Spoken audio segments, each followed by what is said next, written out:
Most of us think of our homes as a place to rest and recharge. But what if the very walls around us are quietly influencing how well we age, from air quality and lighting to temperature and energy flow? Our living spaces can either support or sabotage our health. Welcome to the Aging Well podcast, where we explore the science, stories, and strategies behind living a longer, healthier, and more purposeful life.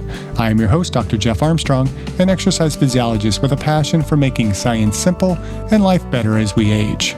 My guest is Paul Kealey, founder of EkoBuilt and creator of the House as Medicine system.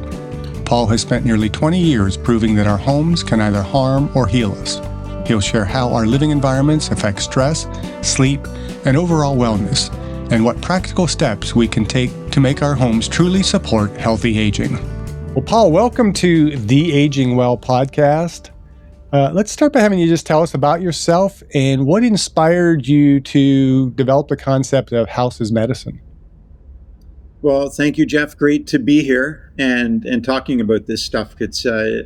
It's very important for everyone really to get into the science of what is a healthy home, and really a bunch of items that could be making people sick in their homes and have really no idea. But for where I started in this business, I actually started my professional career as a teacher, a high school teacher.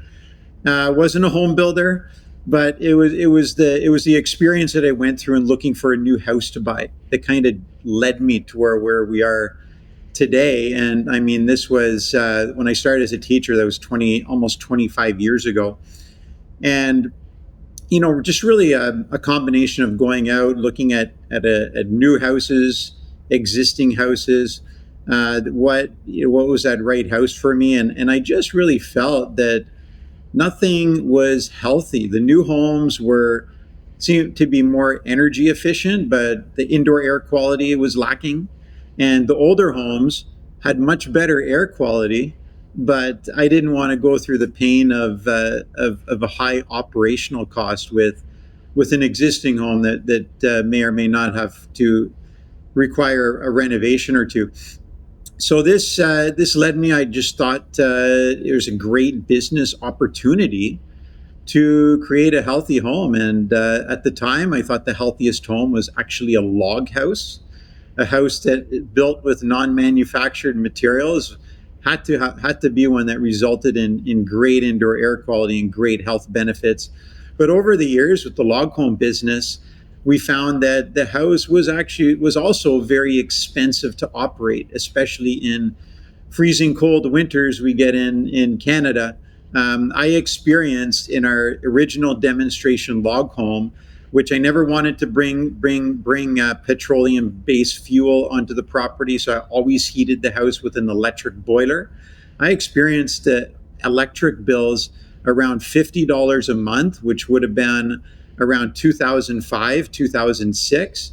And by the time 2012 hit, those bills had grown to over $500 a month in the wintertime. So really reevaluated the question at that time, what's the best sustainable home? Looked at all the different ways to build, all the different housing systems, felt it was very important to follow a construction model always, so that we're able to provide our customers with a proven result of a type of house they're gonna purchase that we're gonna supply. And stumbled across Passive House and learned that it's really the only guaranteed healthy home model, construction model that exists, believe it or not. So it was a pretty easy decision what construction model to follow when I learned about Passive House, and that's what we've been doing here at EkoBuilt predominantly for the past 10 to 12 years. So what is Passive Built? A passive house, so sometimes there's not a understanding of what the house is. There's some differences in a passive solar terminology, what most people would be familiar with, I think. But Passive House is actual construction model. It was created in the early 2000s by a German physicist, and with the whole intent to operate a house that didn't need any heating and cooling. And And where this type of house, passive house, was created in Germany, a true passive home built in this area of Germany, is that house, a house that doesn't need any heating and cooling, regardless of the point of the year. So it's a house really that's built like a thermos. It has a high degree of airtightness. Also, thermal bridge free design is a prerequisite. It's a house that has really amazing windows and doors that reflect sun away from the building in the summertime, but also windows that have a high solar heat gain coefficient to let all that sun in the wintertime so the house can use it to reduce demand on a heating system if a heating system is required. And here in Canada, we're not Germany, not the middle of Germany, so we need a heating system. A lot of Canada is really similar to most areas in the northern U.S. lands of the extremes, freezing cold winters and hot summers. But passive house is also really taking off in hot climates. Australia, people are building passive house in Australia. Companies are popping up all over the place, but for the opposite reason of a lot of Americans and Canadians, for really reasons for a house that's easy to cool. And in Australia, I've learned some of these areas, the nighttime temperatures in heat wave conditions don't drop below 30 degrees Celsius, which I believe is almost 100 degrees Fahrenheit. So a type of house that's really not segregated to one climate zone, but a type of house that has equal energy savings and health benefits regardless of where it's built in the world. And it saves as much energy from an operational perspective in hot, humid climates as it does in cold climates. So a house of, a world friendly type of home that is really going to revolutionize the world, because it's really, like, from a energy perspective and from a health perspective, it's the only real future protected house in our minds. So when I lived in Michigan, we had a house that was SIPS construction. I'm not sure if you're familiar with that, but the walls were all, it was basically drywall, or not drywall panels, but plywood panels with more like a styrofoam type of filling in between. That house was so energy efficient. It was cool in the summer and warm in the winter without really high heating bills. But I suspect it still doesn't meet that criteria of a perfectly healthy home, because even just thinking of styrofoam in there is probably not one of the healthiest things and everything else. But we'll dive into kind of a little bit more of what are the healthy aspects of this type of building. But many people think of home improvement in terms of comfort and aesthetics. How can our home actually affect our physical health and our rate of aging? Yeah, so with respect to physical health, a lot of reasons. There's, really a lot of, when we compare a passive home to a conventional home, the way that homes are built to standard building codes, there's a lot of impact. There's thermal stress is a big one, from ultimately cold surfaces and drafts coming into the home. So a lot of thermal stress on the body, a lot of respiratory stress as well, from hot and cold conditions, or conditions throughout the year that may be hovering around low humidity or lower than healthy humidity and higher than healthy humidity. And really, like, what I like to refer to it as is something called the home hangover effect, which is a combination of all of these stressors that are put on the body. And ultimately home hangover, a situation where just general body stress exists. And it's really from a combination of high carbon dioxide levels in the home. A passive house, or the way we should really be building our homes, is so that they're a highly oxygenated environment. So high carbon dioxide levels, drafts. A proper home should, like I referred to a thermos before, I feel is the best analogy, built airtight to the point where you eliminate all drafts and temperature swings. Now, there's no way to build a house 100% airtight. A house is is not that simple. There are some even simple complications to put it. Even a house built to the passive house construction model is allowed to have zero point 0.6 air changes per hour of leakage rate, meaning 0.6 of the whole volume of air in the home is allowed to leak through the building envelope once every hour. But at this air tightness level, the home can act really like a thermos and minimize the heating and cooling demand down to an absolute minimum. But mold is a big part of it too. So houses that are built, let's say, vapor tight rather than vapor open. It doesn't matter how the house is built, whether it's a SIP home, like you just mentioned, structural insulate panel, or a wood frame house, or a house that's built with concrete. A lot of moisture in any construction material in a lot of houses ends up staying in that, or ultimately condensing in building envelopes that might be airtight or have a reasonable form of airtightness, but not airtight enough to prevent condensation. And that condensation leads to mold. So really building in a way where a house eliminates any potential of mold. And this is one area that I learned about a passive house prevents against. But generally, like other health conditions, a dusty environment's not healthy. One with an environment that has high volatile organic compounds, whether those VOCs are coming in through the building envelope or being generated from interior finish materials, is an area we have to reduce. I mentioned humidity. Humidity for optimal health needs to be in between 40 to 60%. Low, or maybe 30, 35 at the extreme, at the low end, but any humidity level less than 35% has health implications. Above 60% has health implications as well. And cold surfaces in the wintertime really puts that body into thermal stress, which I touched on at the beginning point. And all these conditions lead to a lot of potential health effects. If you're enjoying the Aging Well podcast, be sure to like, subscribe, or follow on your favorite platform so you will never miss an episode. And if you find our conversations helpful, please share the podcast with a friend, because aging is something we're all doing, and we're better at doing it together. And support our guests in this podcast financially by visiting the affiliate links in the episode description below, and use the links or codes provided for discounts on products we have vetted and feel comfortable recommending to our valued viewers and listeners. Thank you, and now back to the podcast. So we talk in terms of efficiency, energy efficiency homes, and healthy homes, but you also talk in terms of healing environments. So can you explain that connection?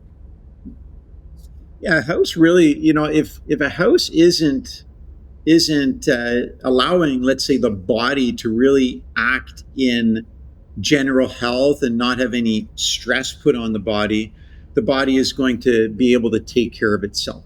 And the way that we communicate house as medicine is, if your house isn't allowing you to continue with general health or really improve your health through a healthy living condition, it's a house that is doing the opposite. And it's a house that is ultimately preventing the body from carrying out its general way it wants to live in a stress-free environment. If your body's in an environment full of stresses, full of all these potential problems that a house could have and result in, like I touched on in the previous question, it's a house that's going to affect your general health. And if your general health is being affected, disease, chronic inflammatory or inflammation syndrome is a condition that people could develop being inside a passive home.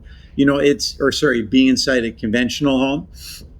And, when we think about mold, there's a lot of studies that have come out now. Up to 20 to 25% in some areas, new houses are experiencing mold, some type of mold growth within the first 5 years of construction. So, really a health condition that's going to cause a lot of inflammation. Any health impact, or without being in a healthy environment, inflammation is going to happen to some degree. And we all know if there's inflammation in the body, then that's just not general health condition at all. So houses medicine is all about living in a home, building a home in a way where you can live with good peace of mind and not have to worry about your health being compromised. That's a fascinating concept. I don't think we really think about that with our homes. Is that, if our home is causing us stress, that we have to combat that stress. That's taking energy away from our bodies being able to be healthy and stay, free of disease and so on. And so, how do indoor air quality, light, temperature stability, and all those types of things influence things like sleep, stress, and immune function? So sleep is a big one, probably one of the biggest problems because most houses don't have fresh air machines or balanced ventilation. And if there's not an ample amount of oxygen in a bedroom, a stuffy bedroom, for example, it's going to lead to morning fog, low energy, memory loss. It's going to prevent deep sleep. Uh, Anyone that has done research on longevity or general health knows that when you're sleeping, your brain is detoxing itself. And that's really prevented without being in an environment that is at a healthy air quality when we're looking at carbon dioxide content versus oxygen content. And bedrooms with the doors closed that don't have a fresh air system are known to be in between 1,200 to 2,000 parts per million of carbon dioxide. And this ultimately, anything above a carbon dioxide level above 1,000 parts per million is in unhealthy condition. One of the greatest things about any house that does have a fresh air system is you're able to control that indoor air environment. But it's very difficult to control that indoor air environment in general without an airtight building envelope. But sleep is a big one. Without proper sleep, you can't detox, you can't get the sleep you need, and you can't live during the day in general mental health conditions. There always going to be some level of anxiety that's there if you can't get a good sleep. So I think at a first point, it's important for people to understand that and find out what the carbon dioxide level is like inside the bedroom. For anyone in an existing home, most people on the show, everyone listening, is probably not going to be in a passive house or one that has a fresh air machine with optimal indoor air quality in the bedroom. There are some really good systems out there called decentralized fresh air systems that can be installed in every bedroom and are just installed within the wall cavity itself. Our company has installed a lot of these decentralized systems, even in tiny houses that are ultimately the epitome of a mold problem. If there's high humidity in a small home, mold's going to grow a lot quicker than it is in larger homes. And one of these units inside a wall cavity is instantly solved mold or high humidity problems. To put out a couple of manufacturers of these systems, Lunos is an example of one, Lunos. It's a German product, but available all across North America. And Blauberg is another one, another German product. So Germans really, have a lot of products in the healthy home, high performance home world. But Europe in general is a little bit more, I think, advanced initially than North America in generally. Why a lot of the technologies come from there. And these decentralized systems can really help anyone solve an unhealthy indoor air quality from a sleeping perspective in their bedrooms. Yeah, I live in the Pacific Northwest where it's almost always raining. And I've always wondered, is they're building these houses, and they're building so many houses anymore, and the construction is such cheap quality of, I think, crap. I'm not really impressed with the houses here. But the fact that they're building when it's raining, it's always like, how is this house ever going to dry out? Because they're putting materials on top of, really, in a sense, wet materials. And so what I'm hearing is that they really don't dry out, and that there's a very high risk of mold with the conventional construction. Exactly. Yes, they should. They should. The builders should be drying out the materials. The good builders will, after the home is weather tight, before the insulation is put in, is bring some heaters in and really get that humidity. Then the humidity can drop to 20 to 25%, and you will want it to drop to that level to dry out the construction materials. But there's a lot of manufactured wood products, engineered wood products that could develop mold if they're being rained on for not very long. 1 week to 2 weeks of direct rain. A lot of these materials will start to develop mold spores, and if there are mold spores, there's no real way to get rid of them. Kind of like a cancer, it's there, it's in remission, even if it's dry, and it will come back with humidity. So as long as the homes are dried out properly and integrate a proper vapor open membrane, they probably won't have any have any problems as long as the systems are kept vapor open. But it makes me think your question or your comment there, Jeff, on the way the homes are built out west. The really in general in North America, we build the house the same way through all these different climate zones, right? As far south as Florida, Georgia, a wood frame home is built with a 2x6 wall, and even up in the territory of Nunavut in the Arctic, even Alaska, for the Americans, houses are built standard 2x6 wall construction too, and it really is ridiculous when you think about it. The same general house is built across all these different climate zones that have so many different building requirements. And I mentioned vapor open a number of times. Every house needs to be vapor open, but that vapor open membrane should be put on the outside of the home or the inside of the home, depending on climate zone, or it's going to vary where it's placed depending on climate zone. And we get into the high humidity areas, which could be either on the West Coast or in the southern part of the US. Vapor open membrane should be on the inside, really need that vapor tightness on the outside of the home. But you do want to put the vapor open membrane on the outside of the home if you're in a climate zone that will allow that, because if a house is vapor open on the inside, it needs a dehumidifier automatically, and that dehumidifier is going to have to be used quite often to keep the house dry. And dehumidifiers do create a lot of heat as well. So the extra heat that they're generating is going to have to be offset with an air conditioner.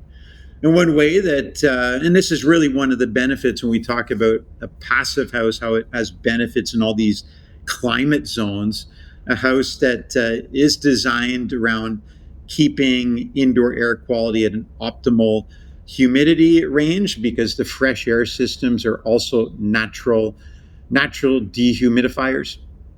And you do not need an excess or an extra dehumidifier in most areas. Let's pause for a moment to thank the affiliate partners who help support the Aging Well podcast. We're not sponsored and no company pays for airtime here. But when you use our affiliate links, it helps us keep producing thoughtful, evidence-informed content.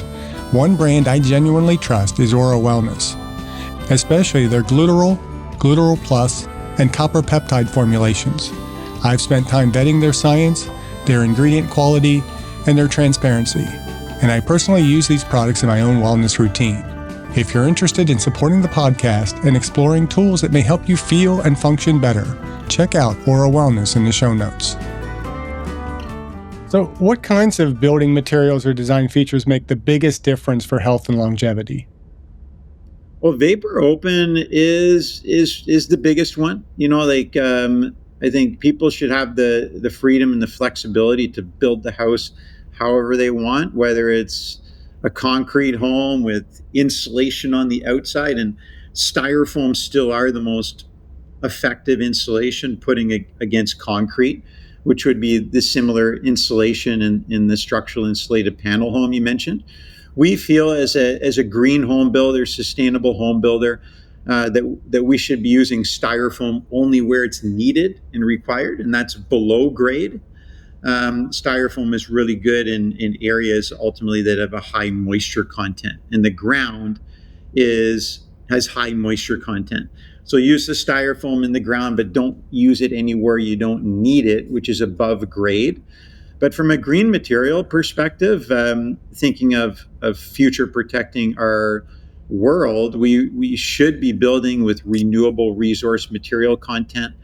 The wall that we chose to proceed with as a company, and we did model when we were figuring, it took us almost 3 years to figure out what is that best building envelope to provide to our customers, and we really it came down to, for us, a wood frame based system, because it's the best renewable material system that can be used across all different parts of the building envelope. And the building envelope, of course, has a structural component. There's also an insulation component, an airtightness component, vapor tight component, and a vapor open component. But our wall system, and there's a lot of good engineered sidings as well that use recycled wood products. The best building envelope in our minds is one that is as high as possible renewable resource content, but also as high as possible recycled content. Our building envelope ultimately uses 100% renewable source material content with a high degree of engineered wood products and insulation that use recycled content. So wood-based materials are the best, but that said, I am the last one that wants to put my nose up against and breathe in a lot of the engineered wood products, right? We need to use certain products for longevity to make sure the house lasts. But there is a little bit of formaldehyde in any engineered wood product because a lot of glues are involved. Now, the formaldehyde is really low, and it's considered at the parts per million, according to the California CARB standard, at being at a healthy level. So we do choose engineered wood products that meet that healthy level. But the benefit of being in a highly airtight building, and apart from vapor open, airtightness is the next single biggest component that anyone needs to be concerned with for energy efficiency. But being in an airtight environment, the house doesn't go through or doesn't experience a constant state of depressurization that is familiar or that is a common element in most houses that aren't airtight. And that is valuable because an airtight building that doesn't go through a state of depressurization isn't going to bring in those toxins through the building envelope. Okay. So, ultimately, most houses, the way that they are built, standard, most houses are in a constant state of exhaust. Exhaust coming from independent exhaust in washroom spaces, exhaust in kitchen through the range hood, exhaust also happening from the clothes dryer. And with all of this exhaust, even if that same house has a fresh air machine, it's impossible to maintain a balanced indoor air environment. And the house is constantly in depressurization, therefore constantly trying to bring in air through the leaky building envelope as makeup air. But that makeup air is full of toxins in wood frame construction style. It's also going to really be full of toxins in any type of construction. And no fresh air machine, we got to be really, clear too on the fresh air machine. It's not able to guarantee a healthy indoor air environment either if the environment is overloaded with toxins. Even a MERV 13 filter, which is the lowest MERV filter, which basically stands for a high efficiency mechanical filtration device, but even a MERV 13 filter, which no standard furnace or ERV, HRV comes with, only has the ability to remove approximately 50% of fine particulates. Now you can increase the MERV or get up to the HEPA filtration level, but when you make the filters a lot tighter, then the machine also has to work a lot harder. And if you just simply build the house in a way where you don't have to worry about any exterior toxins either coming in from the outside air. Let's say we're in a forest fire situation. There's here where I'm located in Ottawa, Ontario, we had poor air quality a couple of years ago. Forest fires were happening 1,000, 2,000 miles away.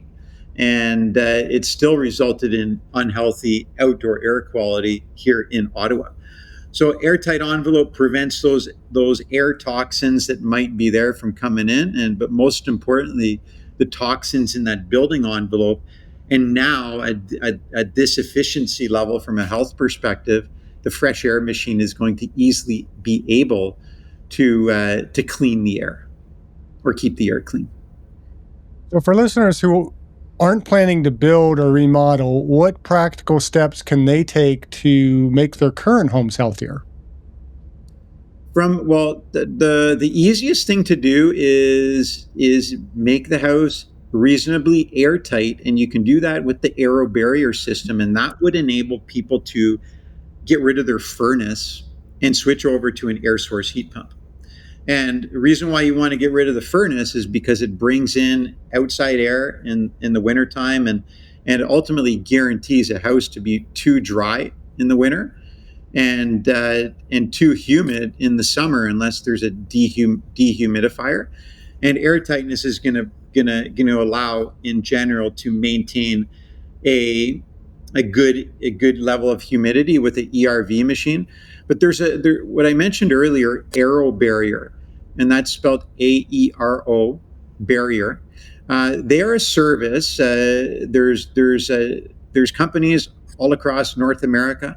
There's almost guaranteed to be an aero barrier representative. It is a proprietary product. It is a franchise essentially, and they ultimately are able to come into the home. They do a blower door test. They ultimately put the house in a state of pressurization rather than depressurization.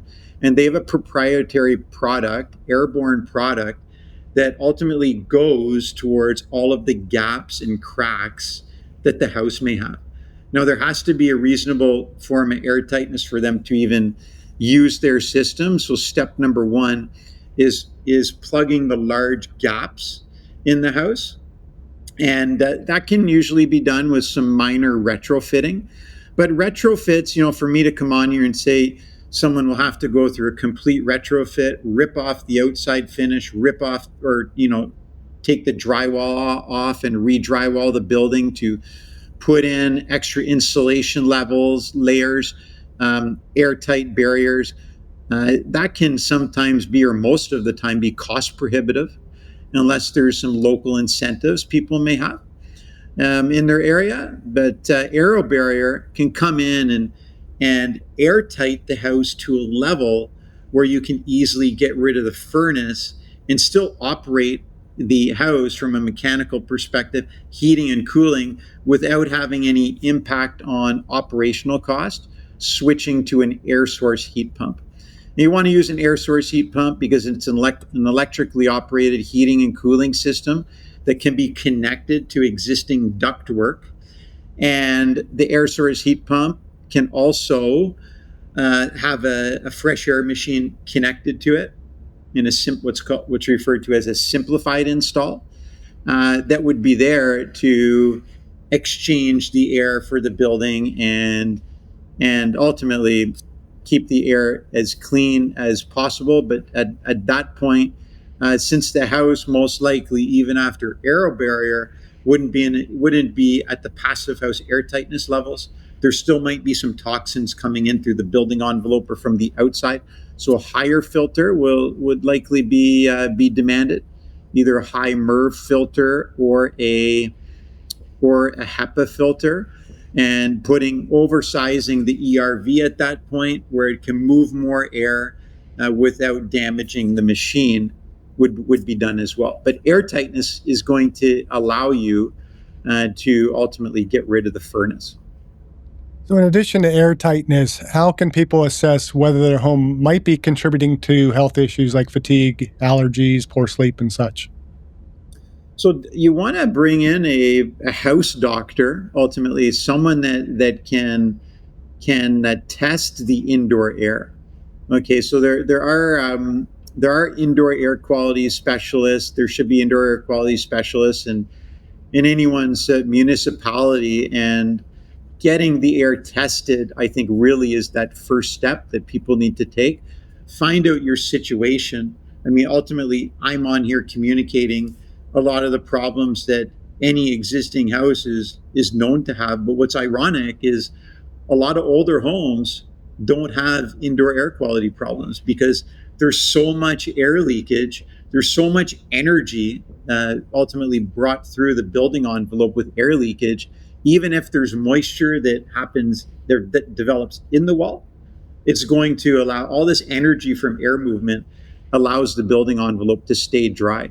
So most of the older homes, even 100-year old, that old 100-year-old farmhouse, most likely doesn't have a mold problem.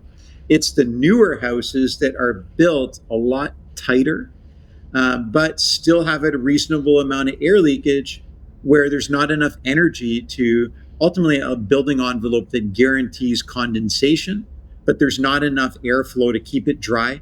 And there's enough air leakage where condensation is guaranteed to happen.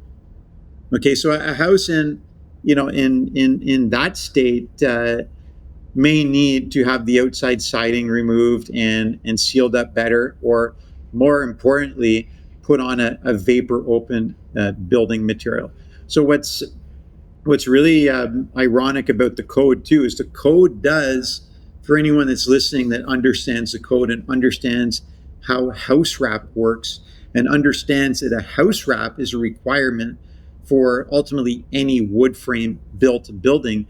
House wraps are supposed to be weather tight products that are vapor open. So a house wrap that goes on outside of the outside sheathing is a product that is technically supposed to keep the house in a vapor open condition. The problem with the code is these house wraps are put on over top of sheathing membranes, whether it's an OSB oriented strand board product or a plywood. Plywood's OSBs are considered vapor retarders. They're vapor barriers. So a house that, ultimately a code built home or a conventionally, traditionally built house that has a lot of air leakage, like an older home, that house wrap is going to work. There's going to be enough gaps or cracks where it could work. But I always think of that young carpenter graduating from school, wants to do a good job, really seals that house incredibly well with a plastic vapor barrier on the inside and sealed sheathing on the outside with that house wrap. There's going to be a reasonable amount of air leakage where moisture is always going to be in that cavity. And once the moisture is in the cavity, if it's not residual from construction, there's no vapor open membrane. It's not going to allow itself to escape, and the building envelope is ultimately going to be suffocating that moisture inside, and it's inevitable. It's going to lead to mold. And when there's mold present, it gets into the indoor air quality. It gets into the ductwork. It's very expensive to remove. So you often talk about the link between our living environment and mental well-being. What design elements can help reduce stress and promote calm in the home? So one of the biggest things promoting calm, is really with respect to noise. So a lot of homes too are in a constant state of mechanical noise. And one of the greatest things I do like about the house we're talking about, the passive home, is it's not only a standard that results in a ultimately prescriptive amount of energy that's going to be consumed by the home or limited. It's a type of house that's based on comfort, and noise is a big part of comfort, attributed to poor sleep as well. A lot of anxiety would come from not getting a good sleep and daytime fatigue. So most people would be familiar in heat waves with air conditioners coming on and off during nighttime sleep conditions, even during the day. If you're working at home, more and more people have been working at home, thanks to COVID for that. But noise, daytime noise, nighttime noise, really preventing you from concentrating, are always going to bring in a certain level of exhaust. Noise increases cortisol levels. All anyone has to do is research cortisol, which is required for the body, but at excessive levels has very high impact on your health. Heart rate, blood pressure also increasing with a lot of noise and any condition that's preventing deep sleep. And one of the benefits of a passive house built like a thermos, you don't need any mechanicals running at the nighttime from a heating and cooling perspective. It's a type of house where the heating season, for those that are in environments that experience winter, the heating season is just a few months long, from the middle of November to the middle of February. Most of the time is when 90% of the heating system is used, and during that period of time it's used intermittently. So approximately 3 hours a day is what most passive houses would require for heating. From a cooling perspective, passive homes only need to be cooled during heat wave conditions. So ultimately, conditions where nighttime temperatures aren't dropping below room temperature is when the cooling system needs to be used. But it only needs to be used marginally, so a few hours a day. So you would put your heating system on, whether it's when you get up in the morning or when you're having dinner, depending on your work schedule, and cooling the home during those same periods of time. So mechanicals don't need to be run ultimately during periods when you require concentration, whether it's sleep or daytime work. The ERV, the fresh air machines that go into a passive house, have to operate below a certain noise threshold. It's a certain number of decibels, which I forget right now, so I can't mention it. But simple research anyone can do. What is that decibel level that you need to have for optimal concentration? But from a comfort perspective, so there's a lot of comfort criterion built into the passive house standard. The one comfort criterion I've always found most interesting is with respect to the windows and doors, meaning no cold surfaces. So any house that has a thermal bridge, meaning part of the building envelope that connects with the inside finish and the outside finish, is going to have a thermal bridge. And that thermal bridge is going to either be a massive pathway for heat to escape the home during the wintertime or heat to enter during the summertime. And windows experience these cold and hot surfaces as well, depending on the season. But a passive house, again, is not allowed to have any thermal bridges. The windows and doors aren't that thick. They're only about 4 inches thick. But there's an interior frame, there's an exterior frame, and there's a thermal bridge component in the middle to prevent that. But with respect to the glass, and I have to mention Celsius here because I'm a Canadian, but essentially when it's freezing cold outside, minus 15 degrees Celsius, the inside face of the glass has to be above plus 18 degrees Celsius, which is very close to room temperature. And it's at that temperature gradient because it's been determined that's where your body can't sense the change in temperature. So even though it's 4 degrees less than 22 degrees Celsius room temperature, you're still able to you should still able to be up against that window, comfortably read a book in the wintertime without feeling any draft or temperature swing, is that temperature gradient that a window has to have. So it really goes to the testament of a comfortable home, not just comfortable because of air tightness and no drafts, but because of no cold or hot surfaces and no mechanicals that are above that decibel level where it's known to affect your level of anxiety. So, what role does environmental design play in supporting independence and mobility as we age? Well, I think houses also need to be designed accessible. We're going to see a lot of codes start to change. There's already been a couple of Canadian provinces that have changed, requiring any house, any newly built home, to be designed accessible for mobility reasons. So that's a big part. A house that, from a house that we think of a house as we're aging, getting older, we want a house that also minimizes maintenance.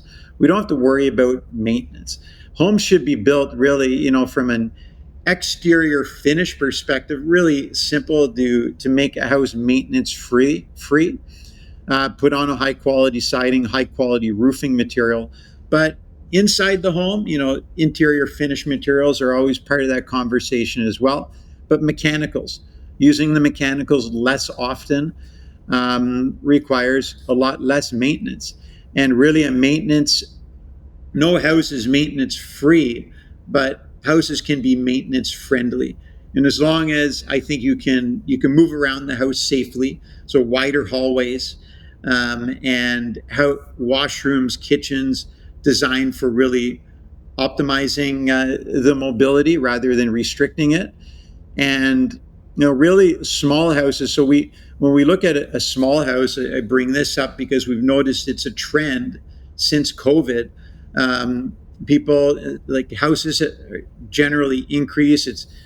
Any house to build, even a code built home, is costing what would have been considered a small fortune compared to 10 years ago. So really, small homes are a little bit more challenging sometimes to let's say retrofit or renovate to be user friendly from a mobility perspective. But a lot of older people are building small homes with that in mind, so that you can really age comfortably in the space. So minimal maintenance and houses that I think are designed accessible. Accessibility. We're going to see, just as the energy efficiency requirements increase in the code slowly, but surely. I guess the codes are also going to change from an accessibility point of view. So how does your house's medicine system integrate some of the broader wellness goals, like the physical, emotional, and spiritual health, and maybe even social as well? Yeah, it's providing really an optimal environment where you don't have to worry. No one being in the home has to worry about any health effects. I think there's a certain level of anxiety as we age. We're wondering, what do we do? What can we do? What can we control? Or can we control our future? And if our bodies are in a situation where we have no control, such as indoor air quality, then we can't ultimately control our health. And I think when we look at the basic necessities of life, food, water, shelter, there's very simple, easy ways to guarantee healthy water, eat healthy, through some regulations, but through accessible food and water systems. The one area that's been overlooked or not spoken about enough is the home. And we spend, really hot climates, cold climates share the same stat. We're in our houses 80 to 90% of the year, and we're in our bedrooms 30 to 35% of the year, 35% of our lives. So being in an environment where you don't have to worry about indoor air quality, if there's going to be any issues, I think does a lot for your peace of mind. It does a lot for stress in general. Stress, I think, is really that number one silent killer that is there, and minimizing stress on the body. A lot of that would be mental stress, but physical stress we can now control just by building the house properly. But mental stress, anxiety is there as well. We constantly try to figure out through supplements or ways of eating, ways of living, ways of drinking, how we can improve our health. But I think when it comes down to it, mental stress and physical stress are those two biggest components. If you can eliminate the stress, I remember doing some research, watching the documentary on the blue zones, and a lot of that is climate zone or climate zone. These blue zone areas they eat a certain way, they eat a little different. The air is more healthy, the water's more healthy in general. But I think really that overarching quality is they're all in areas where the culture is just a stress-free culture. They're living stress-free. Social is a big part of healthy longevity as well. But you have control how much or how little you socialize. If you can be in an environment that where the body doesn't have to really compete with reducing the physical stress, and you go and you do your own personal techniques to reduce mental stress, then you're going to put your body in a situation where at least you're going to be in a situation where your body will naturally live as long as you're meant to. I don't know how much this factors into your house's medicine concept, but one thing that I see we are missing in house design anymore is the front porch. We have, especially in the US, I'm not quite sure if it's any different in Canada, but we are tending more and more to build houses where we have back decks and people are in their backyard rather than their front yard. Whereas I grew up in a neighborhood that everybody had front porches, and you're sitting on your front porch, you're communicating with your neighbors, you're interacting a lot more. And I think we miss a lot of that social dimension just because we're not designing houses that are intended to get us connected with our neighbors. That's a really interesting point of view there. Absolutely. A lot of the home is based around privacy, right? How can we block out the neighbors most of the time? And I think no one wants to be, I think, in a community where all the front yards are facing each other. Especially in a townhome or a small home community. But communities that naturally encourage like connection is missing.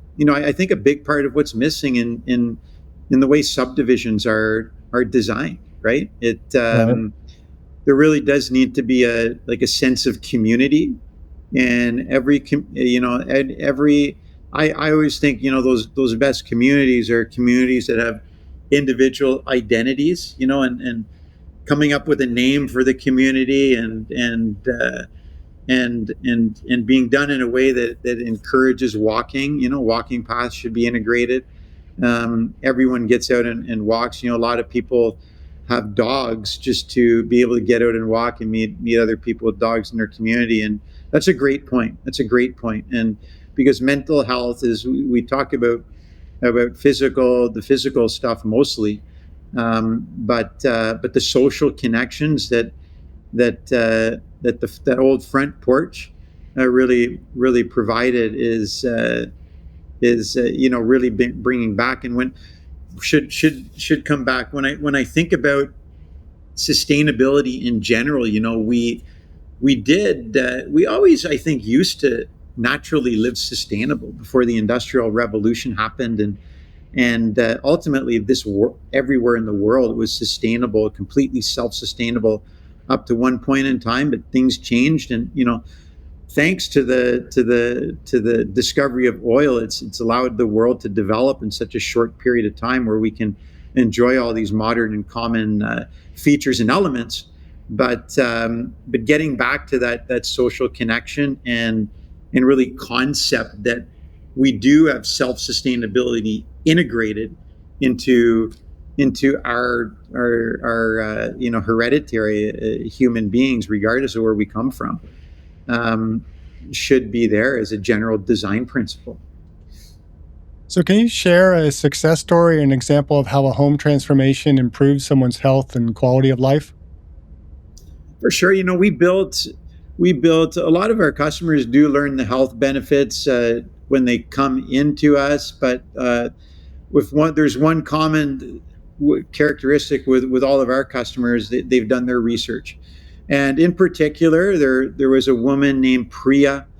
She was in Michigan. She was a teacher, so a teacher, very good at doing her research, very organized, and she really had an epiphany in her house, discovering that she always felt more healthy outside of the house rather than inside of the home. And a lot of general, nothing major healthy, but little things like sinus infections, constantly, dried cracked lips, in the wintertime, just mild headaches, like brain fog, ultimately is what she describes as experiencing. And doing her research with, they're in the market for a new house, or doing their research on existing houses and how to build healthy, she stumbled across Passive House.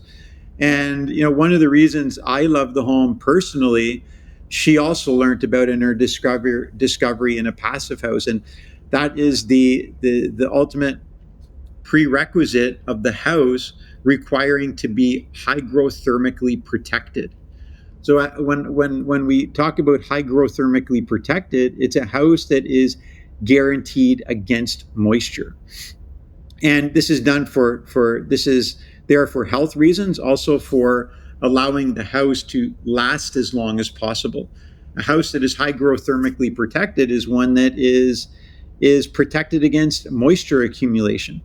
And when you can prevent moisture accumulation, you prevent mold, and you ultimately prevent this brain fog that we're talking about.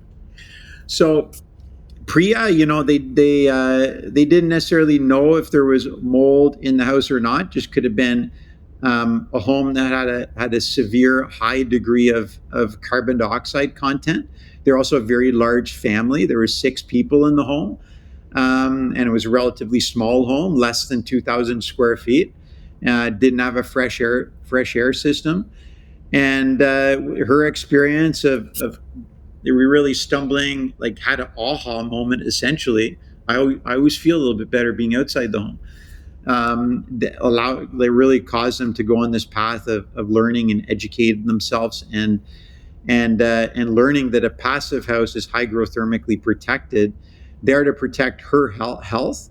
But one thing, the term that I don't think I said there with this conversation, when we think about the longevity of a house, sometimes we think that a house should only last a generation. At least older homes were only really built to last a generation.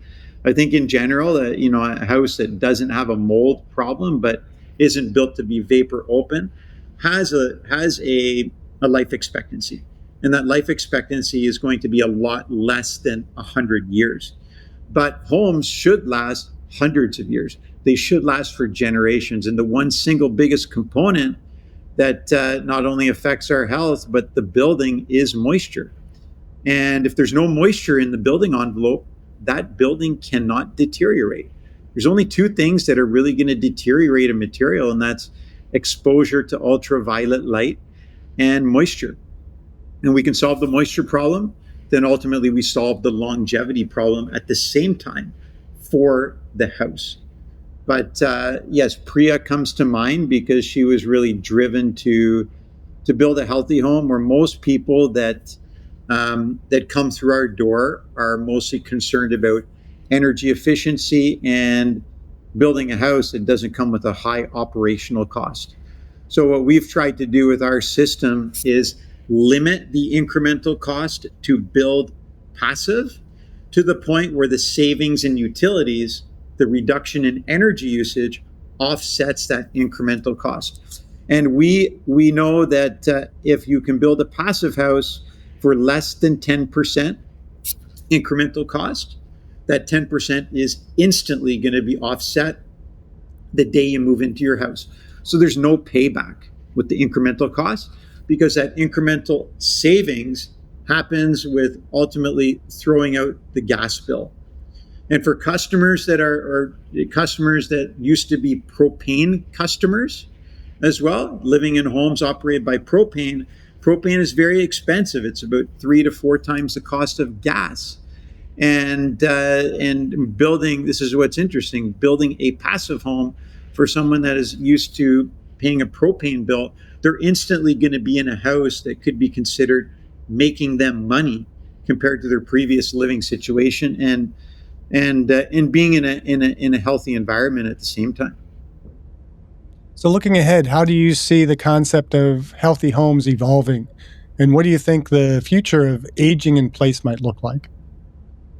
Well, I think with respect to healthy home, uh, we do need some regulatory change.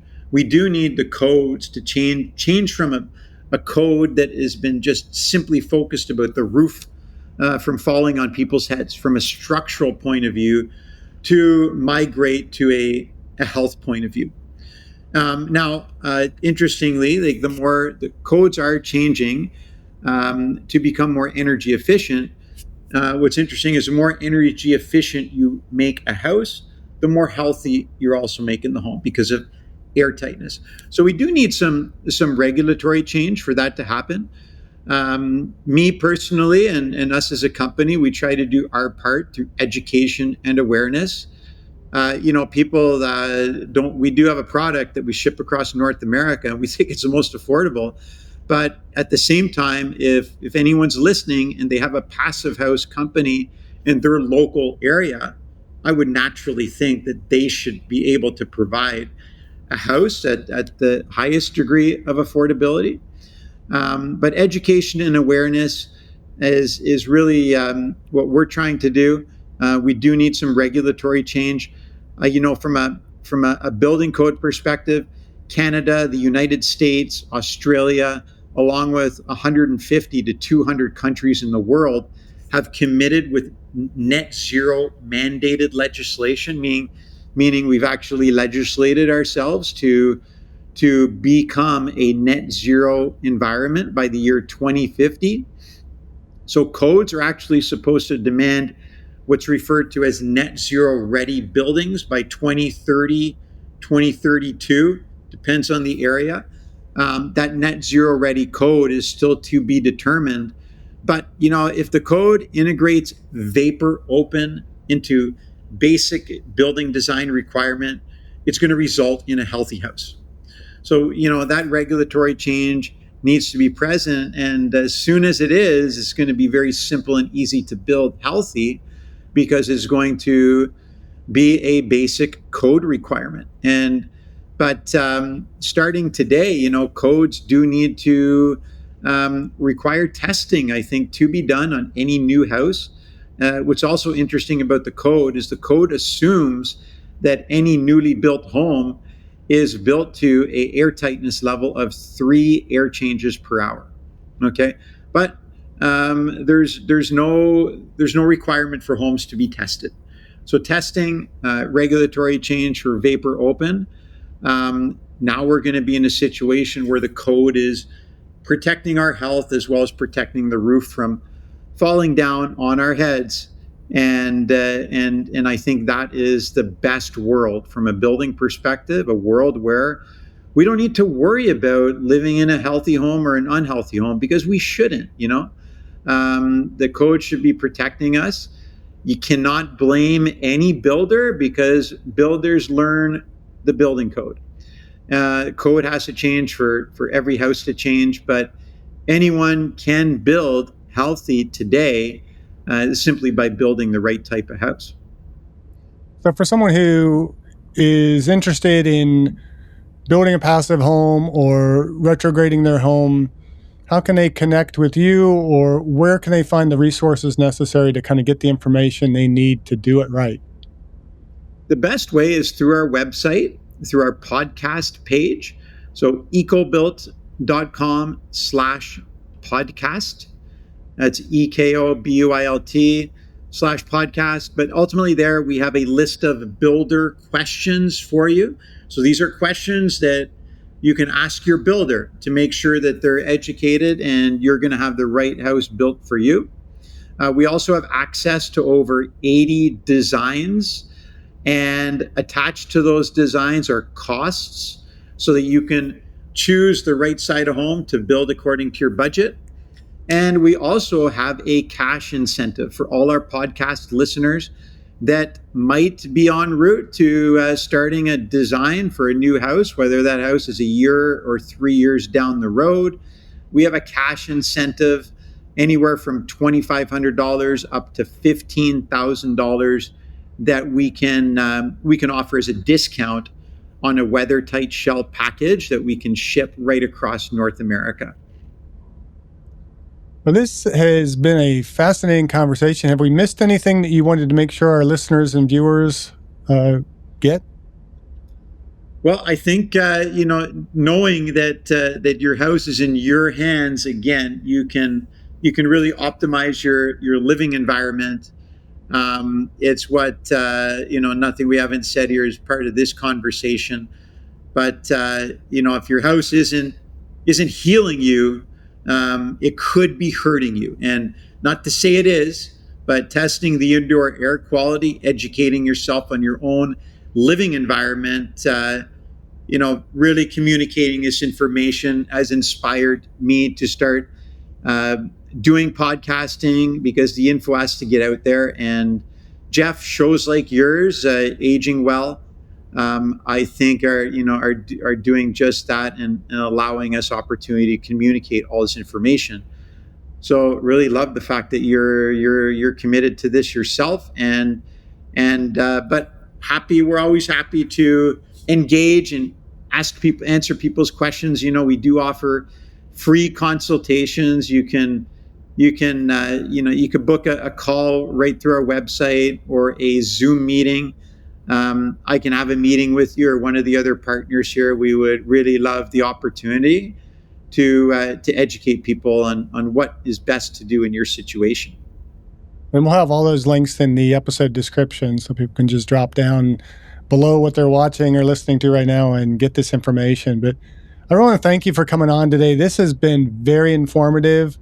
My wife is very much into sustainable design and all those types of things. And I actually, at one point, was going to go into architecture, settled on kind of geology and mining engineering, and then ultimately got into exercise physiology. But, there's that part of me that wishes, wish I had kind of stuck with the architecture, although my mom worked for an architect at the time, and he was like, there's a lot of starving architects. And it's like, okay, that's enough for me. I'll go into something else. But I really appreciate what you're doing and how you're educating people. And I really hope to see the transformation in how we build homes very rapidly change so that we can get people healthy again. I love it. I agree. And thanks again for having me on. All right, keep doing what you're doing. Keep aging well. Thank you, Jeff. Thank you for listening. I hope you enjoyed this episode of the Aging Well podcast. Please like, subscribe, or follow, and share this episode with a friend. And be sure to visit the affiliate links in the description below. Thank you for listening, and until next time, keep aging well.